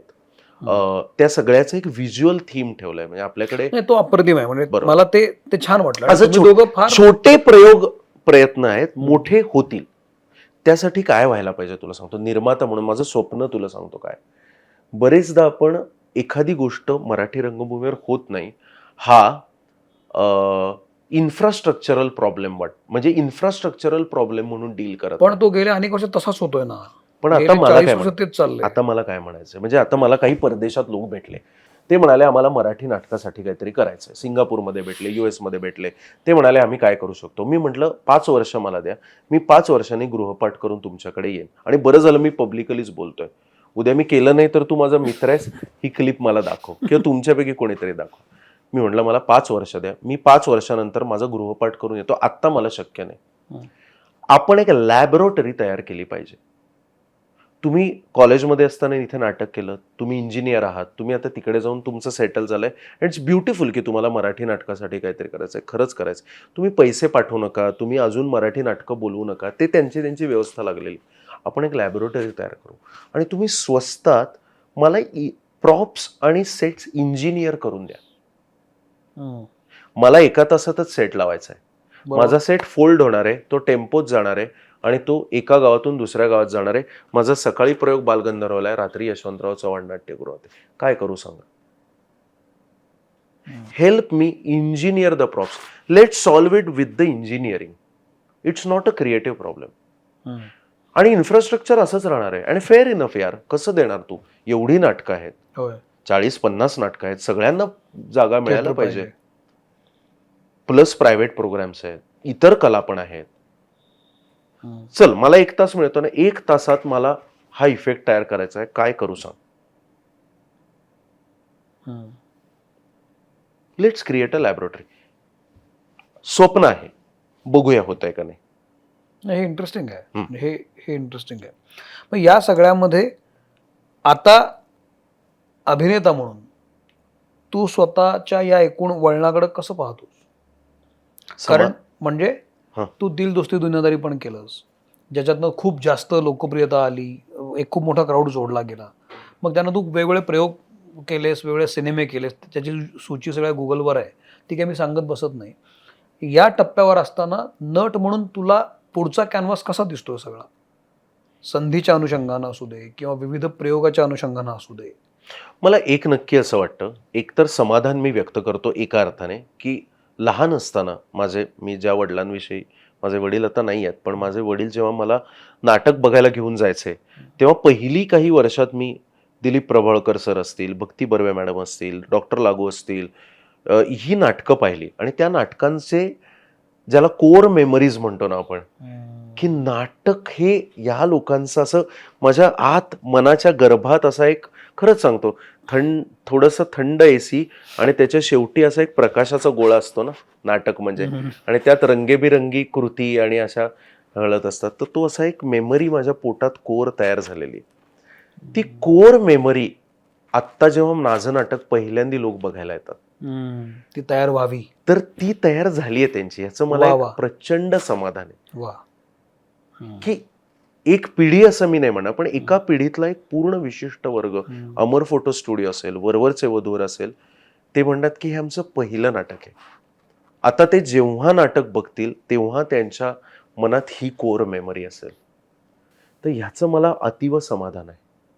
आणि असा सकस नवीन मराठी प्रेक्षक वर्ग तयार करणं नट म्हणून ही मला माझी जबाबदारी वाटते. आणि त्यांना अभिनेता म्हणून काय वेगवेगळे अनुभव आपल्याला नाटक देऊ शकतं याची जाणीव करून देणं. म्हणजे एक अमर फोटो जो सायफाय फॅन्टसी झाली, वरवरचे वधूवर मध्ये त्यांच्या वयास ते कसं नात्याकडे बघतात, रिलेशनशिपकडे कसं बघावं. अनेक मुलं आम्हाला आमच्या प्रयोगानंतर येऊन सांगतात की मी इंजिनिअरिंगला आहे, पण माझी गर्लफ्रेंड मला काय सांगते रेड फ्लॅग्स ग्रीन फ्लॅग्स विषयी हे मला कळलं. अनेक आया येऊन सांगतात की अच्छा माझी मुलगी काय म्हणत होती हे आता मला कळलं. आता हे 2 विषय झाले. असे विविध विषय आशय तू म्हणालास तसं नातेसंबंध, कुटुंब याच्या पलीकडे जाऊन अजून काय आहे, खऱ्या तरुणांचे प्रश्न काय आहेत, याविषयी नाटक शिजतंय, खरंच शिजतंय. वा. मग त्याची वाट तर मी हो, पाहतोच हो. आहे. तुझ्या एकूण करिअरकडं किंवा तू कशा पद्धतीने पाहतोस नाटकांकडं हे कळलं या सगळ्यामध्ये तुझ्याशी जेव्हा जेव्हा मी बोललो ना सुरत, म्हणजे काळ घेऊया आपण, म्हणजे लॉकडाऊनच्या आधीचा किंवा नंतरचा आत्ताचा, मला तू म्हणजे अर्थातच तू विचारी आहेसच हे वारंवार जाणवतं, तू तुझ्या मतांवर ठाम असतोस, पण एकूणच आता तुझ्या व्यक्तिगत मुद्द्यांकडे जेव्हा मी येतो ना, व्यक्तिगत काय म्हणतात त्याला प्लस मायनसेस, त्याच्यामध्ये मला नेहमी असं वाटतं की तू अतिशय काही काही वेळेला विचारानं बोलत असतोस नेहमीच, पण बऱ्याचदा तटस्थपणे खूप पाहतोस एखाद्या गोष्टींकडून. म्हणजे तू जरी अभिनयामध्ये खुशमस्कऱ्या किंवा असे रोल केले असलेस किंवा लेट गो असं असतात ना, पण व्यक्तिगत जीवनामध्ये तू तसा नाही आहेस. तू अतिशय पर्टिक्युलर आहेस, तू अतिशय शांतपणे बोलत असतोस, तू एखाद्या गोष्टीकडे तटस्थपणे पाहून बोलत असतोस, कम्प्लीट वेगळा वाटतोस तू मला. तू जसं दिसतोस तसं नाही आहेस. हा जो स्वभावाचा पैलू आहे की जो एक अंतर राखून असतो आपण, म्हणून तू काय असा अजिबात अपरिचित वाटत अलिप्त नाही. वगैरे काही नाही, पण एक अंतर राखून असतो, एक लाईन असते त्याच्यामध्ये, तो आधीपासून तसाच असतो. मी मग तुला म्हटलं ना की एका यात तू म्हणतोस त्यात काही फारसं खरं नाहीये. कारण तू जर माझ्या बायकोला विचारलंस किंवा माझ्या अगदी जवळच्या घरच्यांना विचारलंस, तुला विनोदी प्रसंग सांगतो, मी घरी जेव्हा असतो तेव्हा सतत मी काहीतरी वाकोल्या करत असतो, काहीतरी खोडकरपणा करत असतो. मी आता आज जिम मध्ये गेलो, तर काहीतरी कोणीतरी मजेदार काहीतरी बोललं, ब्रो ब्रो करणं असं करणं, मग ते मला काहीतरी पात्र मिळालं तर मी घरी जाऊन 24 तास तसा वागत असतो. तर सुरुवातीला जेव्हा सखी आणि मी नात्यात आलो ते एक दिवस मी असंच काहीतरी माझ्या आईच्या आसपास काहीतरी वाकुल्या करत होतो, तर आई काही रिॲक्टच होत नव्हती. म्हणजे आई तिचं काय काम चालू असेल ते करत होतो, मी आईला काहीतरी करत होतो, अय मदार वगैरे काय, मला आता आठवत पण आहे काय, 10 वर्ष झाली या प्रश्न. तर सखी म्हणाली, मावशी म्हणते सखी माझ्या आईला, कारण तेव्हा आम्ही मित्र होतो, असं हे, मावशी तू काहीच कसं रिॲक्ट करत नाहीस या सगळ्याला. तर त्यामुळे काय रिॲक्ट करायचं, असंच तर चालत आलंय गेले 27-28 वर्ष. तर एका विशिष्ट सर्कलच्या आतमध्ये तू वेगळा आहेस. मी तसा असतो, जो तू तुम्हाला काही रंगमंचावर वाकुल्या करताना बघितला असेल, काहीतरी टाइमपास फार्सिकल भूमिका करताना तुम्ही जर बघितलं असेल तर. आणि एका विशिष्ट याच्या पुढे थोडं ते माझा एक आब राखून आणि असं ते थोडं असतं असं. मी अगदीच माझं चूक नाहीये. नाही अगदीच बरोबर आहे. तर त्या सर्कलच्या आतमध्ये मी तसं आहे, ते बाहेर आलं की एकदम असं आहे. पण हा भ्रम जर मी तयार करू शकलो असलं तर चांगलंच आहे. चांगलं. या सगळ्यामध्ये सखीचं तुझ्या जीवनामध्ये येणं, जसं मगाशी म्हणालास तू की न्यूनगंड होता, तो सखी आयुष्यात आल्यानंतर खूपच तो गेला. प्रश्नच नाही म्हणजे काय. आणि खूपच छान जोडी अर्थातच आहे तुमची. पण आपल्याच क्षेत्रातला जोडीदार आपल्याकडे येतो आणि मग आपणच त्याच्याबरोबर काम करायला लागतो वगैरे वगैरे, ह्याचा कसा फायदा असतो आणि याचा तोटा असला तर काय असतो? फायदा हा असतो की संवाद चांगला असतो. म्हणजे सखी पण त्या पद्धतीची जोडीदार पण आहे आणि सहअभिनेत्री पण आहे की आम्हीच नाटक ताजंतवानं ठेवण्यासाठी किंवा कुठलंही काम, फक्त नाटकच असं नाही, उद्या आम्ही काही स्क्रीनवर केलं, मध्ये आम्ही एक शॉर्ट फिल्म केली होती ज्याच्यात जी हमीद दाभोळकर जे आहेत तर त्यांनी मानसिक आरोग्याविषयी तरुणांमध्ये अवेअरनेस तयार करावा यासाठी 7 छोट्या छोट्या शॉर्ट फिल्म्स बाहेर बनवल्या होत्या. म्हणजे सांगितलं होतं, बनवायला दिल्या होत्या. माझ्या मित्राने त्या बनवल्या होत्या, मैत्रिणीने लिहिल्या होत्या वगैरे वगैरे. त्यात एक तरुण कपल आहे जे सेलिब्रिटी कपल आहे. ती फिल्म आहे, गोष्ट आहे पृथ्वी मोलाची नावाच्या याने ती युट्यूबवर अवेलेबल आहे. ज्यांना सेलिब्रिटी कपल आहे आणि लोक त्यांना आयडलाइज करतायत की अरे हॅशटॅग कपल गोल्स आणि असं सगळं. त्यांच्या अंतर्गत खूप भांडणं चालली आहेत आणि आत्ता ते एक ज्वेलरीची ऍड करतायत आणि त्या ज्वेलरीच्या सेटवर ते त्यांच्यातली जी ड्रिफ्ट आहे ती दिसायला लागते आणि मग त्यांचे काउन्सिलिंग सेशन्स वगैरे अशी फारच मच्युअर अशी फिल्म होती. आमचं असं काही चाललंय असं मला म्हणायचं नाही, आमचं खूपच छान चाललंय, उत्तम चाललंय आणि भरपूर टिकणार. काही मला त्याच्यात टेन्शन नाहीये, मी टिकवीन. आणि ते मुद्दा असा आहे की त्या पद्धतीचं सुद्धा आम्ही काम करू शकतो आणि आमचं दोघांचं म्हणून काहीतरी म्हणणं आहे. बरं, म्हणजे सखीची काही मूल्य आहेत की हे जग कसं असावं. मला माझ्या उद्या समजा मला मुलगी झाली, माझी बहीण आहे, माझ्या इतर समवयस्क मैत्रिणी आहेत ज्या बहिणी समानच आहेत, त्यांच्यासाठी हे जग कसं असावं हे मला सखीकडनं कळतं आणि मग मी एकत्र मिळून ते आमच्या एकत्र कलेतून मांडू शकतो.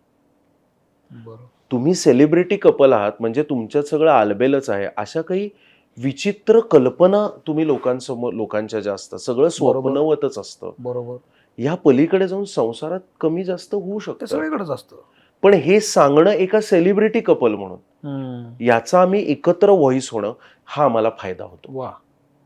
किंवा वरवरचे वधूवर सुद्धा तू बघितलंस तर लोक येतात ते केमिस्ट्री बघायला, रोमॅन्स, पण नाटक घेऊन जाताना ते काय म्हणतात की अरे माझ्या बायकोचं मी अजून म्हणजे I should treat her more equally. तर आम्हाला जे म्हणायचंय ते आम्हाला एकत्र म्हणता येतं. वा. तोटा त्यातला असा असतो की कधी कधी आम्हाला ऍक्च्युली कंटाळा येतो रे. म्हणजे आम्हाला असं वाटतं की फ्रेश होण्यासाठी आपण वेगळ्या लोकांबरोबर काम केलं पाहिजे आणि ते काही वैयक्तिक नातेसंबंध या अर्थाने नाही, जस्ट रिफ्रेशमेंट. कारण मला माहितीच आहे की सखी या पद्धतीने हे काम करणार आहे, तिलाही माहित असतं मी कसं करणार आहे. सो जस्ट द फॅमिलिअरिटीमुळे जो एक थोडासा कंटाळवाणेपणा येतो किंवा थोडासा शुष्कपणा येतो कामात काम करताना, तो थोडासा जाणवतो, यात काही वादच नाही. दिल दोस्ती दुनियादारीमध्ये जे फेम मिळालं होतं किंवा त्यानंतर ज्या ज्या सिनेमांमधून तुझ्या कामाची प्रशंसा खूपच होत गेली, म्हणजे असं मला आठवत नाही की जसं मी मगाशी म्हणालो की तू काम चांगलं केलं, असं कधीच झालेलं नाहीये. पण एक फेम पण हवा असतो आपल्याला. हो हो, त्या फेमचा मोह वाटत नाही, त्यासाठी काही करावं असं वाटतं? अर्थातच वाटतो.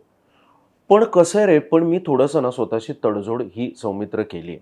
आता मला ना जर मी स्वतःहून पूर्ण फुल फ्लेजेडली म्हणतो ना काम की आता मी यात मुख्य भूमिका आहे किंवा मला असं जायचंय माझं आहे, तर मला माझं काम मी परत म्हणतो हे नेहमीच एक स्टेप पुढे नेणार असणार आहे. म्हणजे विचारांनी असेल, मी तुमच्या काहीतरी धारणांना थोडाफार का होईना धक्का देणार. माझा तो पिंडच आहे. आता काय हे मला विचारू नकोस, पण चांगली गोष्ट आहे. काय जे असेल ते त्याची किंमत मी मोजणार आहे हे मी स्वतःला सांगितलेलं आहे. त्यामुळे मी ठकीचे संवाद सारखं नाटक आता मला करायचंय, हे सगळं सोडून मी मनी ओपेरा सारखं नाटक करायला जातो. ते मुख्यधारेत त्या अर्थाने वाजणं अवघड आहे रे. माझी इच्छा आहे रे, मला कोणाला वाटत नाही की ठकीचे, आम्हाला वाटतंच ठकीचे संवादला हाऊसफुलचे बोर्ड लागावेत, अवघड आहे ती आणि दुसरं मी थोडं तुझ्या धारणांना धक्का लावणार असेल ना तर मग थोडं अवघड जाईल. तू बघ, with all due respect to, मला काही अशी असूया वगैरे पण नाही, खरंच नाही, खरोखरच असूया नाही, पण जे प्रचंड गाजलेलं काम असतं ना, खूप गाजलं म्हणजे ज्याला आपण ते त्यांना मर्यादा ठेवायला लागते, त्यांना आब बाळगायला लागतो. त्यांना ढळढळीत एखादं सत्य दिसत असलं तरी ते हे सत्य असं जाऊन नाही म्हणत. बहुतांश लोक जर त्यावर विश्वास ठेवत असतील तर, कारण त्याची किंमत त्यांना द्यायला लागते. म्हणजे आता त्याचं एक भाग आपण ट्रोलिंग असं म्हणतो, पण पूर्वी सुद्धा व्हायचं ना. आता ठरवून याचा चित्रपट बघू नका, ठरवून याचा. त्यामुळे जे जे तू गाजलंय गेल्या काही वर्षात ते फार काही कुठल्या धारणांना धक्का देणार नाही, किंबहुना गोष्टी मागे रेटणारच आहे. तर अशा कामाचा भाग होऊन हे मिळवण्यापेक्षा मी थोडंसं कमी फेम मिळवू. वा वा, दॅट्स ओके. तुझी मतं अतिशय महत्त्वाची आहेत. आणि अभिनेता म्हणून सुद्धा किंवा निर्माता म्हणून सुद्धा तुझ्यासारख्या मुलांचं, व्यक्तीचं इथं असणं हे फार महत्त्वाचं वाटतं मला. Coming back to my point, जे मी म्हणालो की आमचं लक्ष नाही तुझ्याकडे, याच्यात तुझा दोष नाहीच आहे. कारण तू उत्तमच काम करतोयस. म्हणजे मला असं वाटलं की तुला तुझ्याशी बोललं पाहिजे. याचं कारणच हे आहे की तुझ्यासारख्या शिकून आलेल्या, समृद्ध झालेल्या अनेक असे टक्के आहेत, म्हणजे मुलं आहेत, आजूबाजूला मुली आहेत. या सगळ्यांकडं माध्यम म्हणून आम्ही, मेनस्ट्रीम मीडिया आणि कलाक्षेत्र म्हणून ते फील्ड यांनी लक्ष द्यायला पाहिजे. ते जर दिलं तरच बदलाची शक्यता तयार होते, नाहीतर मग तोचतोचपणा येतो. त्यामुळं तू जे काम करतोयस ते मला अतिशय त्याच्याबद्दल आदर आहे. तुझ्याकडनं खूप अपेक्षा पण आहेत, कारण तू खूप बघून आलायस आणि तुझ्याकडं ती कॅपॅसिटी पण आहे की आपण असं काही वेगळं करू शकतो, कारण त्याच्यामध्ये विचार आहे. तर तुझ्या या विचारांना चालना मिळो. तुझ्या सगळ्या नव्या ज्या पुढच्या काही खलबतं चालू असतील ती लवकर मार्गी लागोत आणि काहीतरी नवीन वेगळं चौकट तोडून येणारं असं असावं असं मला वाटतं. त्याच्या खूप शुभेच्छा. धन्यवाद. आणि जाता जाता एक आभार मानतो, एक तर तुझे आभार मानतो की तू या कार्यक्रमात मला बोलवलंस. आणि जसं तू म्हणालास की मग म्हणजे मी कुठे जायचं याची मी निवड थोडी बरोबर करतो. तसंच तू म्हणजे अनेक पॉडकास्टला नाही म्हटल्यानंतर मी तुझ्या पॉडकास्टला हो म्हणालोय, कारण मला खरंच तू ज्या पद्धतीने संपूर्ण समाज जीवनातली ज्या व्यक्ती तू निवडतोस आणि त्यांना ज्या पद्धतीने बोलतो करतोस, ते आयसोलेटेड मी नाही बघत. ते संपूर्ण तुझा आजवरचा प्रवास तुझ्या चॅनलचा काय आहे आणि तू संपूर्ण समाजाच्या सर्व स्तरातल्या, सर्व व्यवसायातल्या लोकांना काय पद्धतीने व्यासपीठावर आणून काय पद्धतीने बोलतं करतोस ते मला खूप महत्त्वाचं वाटतं.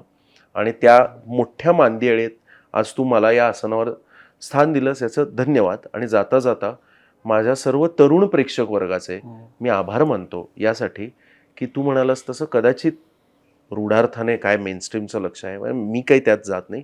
पण माझं लक्ष कशावर असतं तर दुसऱ्या पारड्यात काय छान मला दिलेलं आहे, तर ते दिलं आहे या तरुण वर्गाने गेल्या 10 वर्षात, तरुण प्रेक्षक वर्गाने. मी तुला म्हटलं तसं इंदापूरहून एसटी घेऊन आलेला मुलगा असो तिथपासनं ते असे मी तुला शेकडो प्रसंग सांगेन की जेव्हा पुन्हा पुन्हा ही जी तरुण मुलं किंवा 20शीतली मुलं, 30शीतली मुलं डोळ्यात चमक घेऊन जेव्हा तुमचं तिकीट काढून बरोबर पावसातनं, उन्हातनं काही किलोमीटरचा प्रवास करणं. सिनेमा कसा आहे तुमच्या जवळच्या याच्यात, तुम्हाला तिथं जावं लागतं. नाटक म्हणजे तुला मोठं प्लॅनिंग करायला लागतं, तुला थांबायला लागतं. दर 2 महिन्यांनी आमचा एका सेंटरला प्रयोग. ते जे येऊन बघतात त्यांनी सगळं कॉम्पेन्सेट केलंय असं मला वाटतं. आणि त्यांचे मी मनापासून आभार मानतो. ती माझी आणि आमच्या सगळ्यांची, म्हणजे मी एकटा नाही आहे, आमचा संपूर्ण संच आहे. आमचे बॅकस्टेजवाले सुद्धा सगळे 30शीच्या खालचे आहेत, तरुण आहेत आणि आमची तुम्ही ऊर्जा आहात. वा, तुमच्यासाठी नाटक करत राहणार. ही ऊर्जा अखंड राहो एवढं म्हणून थांबतो. सुव्रत, तू आवर्जून आलास याबद्दल मनपूर्वक आभार. हा एपिसोड कसा वाटला मला जरूर सांगा. सुव्रत सोशल मीडियावर आहे, मी सुद्धा आहे. काही तुमचे प्रश्न असतील तर ते जरूर विचारा. इथं थांबतो. आमचं ब्रीदवाक्य आहे, चांगली माणसं जोडली जाणं महत्वाचं. किती छान. त्यामुळे या चांगल्या माणसांमध्ये आज आपल्याकडे सुव्रत जोडला गेलेला आहे. धन्यवाद. थांबतो. भले ते घडो. थँक्यू सुव्रत. धन्यवाद.